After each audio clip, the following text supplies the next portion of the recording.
दोस्तों, निहार के सामने अब रूही की होगी दूसरी शादी, क्योंकि दादी ने कह दिया है कि आपको निहार को छोड़ना ही होगा। जिसे रूही कहती है, निहार मेरा पति है, मैंने उसके नाम का मंगलसूत्र पहन रखा है, अब मुझे यहाँ से नहीं जाना है।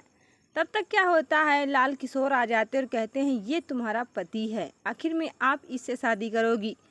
रूही कहती हैं, दादी तुमको हो भी क्या गया, आपको मालूम नहीं है कि ये सब क्या कह रही हो। जिसकी वजह से वो सोचती हैं और काफ़ी ज़्यादा एक्साइटेड हो जाती हैं। मगर तब तक इतना कहने के बाद उधर से निहार जी आ जाते हैं अपने कमरे में और काफ़ी ज़्यादा तोड़ फोड़ मचाने लगते हैं चारों तरफ से और कहते हैं कि रोहित तुम मेरी पत्नी और कोई हो नहीं सकता है। इतना जाना चाहने के बाद भी वहीं पर रहते। तब तक उनकी बहनी अवनी आ जाती है और कहती है, भाई तुम ये क्या कर रहे हो, आपको थोड़ी भी शर्म नहीं आ रही है। जिसे कहते हैं, नहीं अवनी, मुझे नहीं मालूम था कि मेरी पत्नी रूही मेरी नज़रों के सामने है और कोई मुझे बताया नहीं, आखिर में ऐसा क्यों हुआ।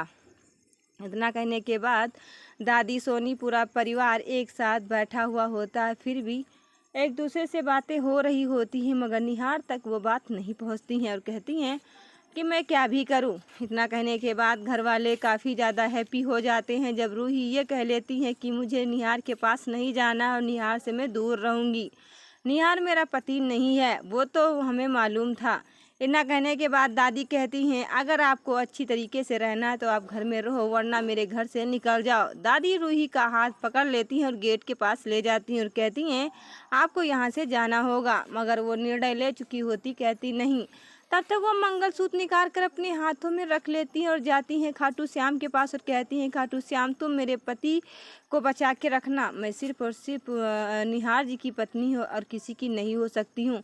ये बात सुनकर घर वाले काफ़ी ज़्यादा खुश हो जाते हैं, मगर रूही एक तरफ, निहार दूसरी तरफ। फिर भी वहाँ पे लाल किशोर आ जाते हैं दोनों के बीच में दरारियाँ लेकर, जिसकी वजह से रूही कहती हैं, ऐसा ना कभी हुआ है और ना कभी होगा, मैं बता रही हूँ। एक बात नहीं, वो बार बार सोच कर फिर भी किसी की बात उनको समझ में नहीं आती है और कहती हैं कि हमें भी मालूम था। तो दोस्तों, आपको क्या लगता है, क्या सच में अब रूही की दूसरी शादी होने वाली है? प्लीज़ मुझे कमेंट सेक्शन में ज़रूर बताइएगा। वीडियो हमारी अच्छी लगी तो एक बार लाइक, चैनल को सब्सक्राइब, बेल की घंटी जरूर दबा लीजिएगा, ताकि जो भी मैं वीडियो बनाऊँ उसकी नोटिफिकेशन आप तक सबसे पहले आए। तो मैं मिलती हूँ नई वीडियो के साथ, तब के लिए दोस्तों जय हिंद, वंदे मातरम, bye bye, tata and take care.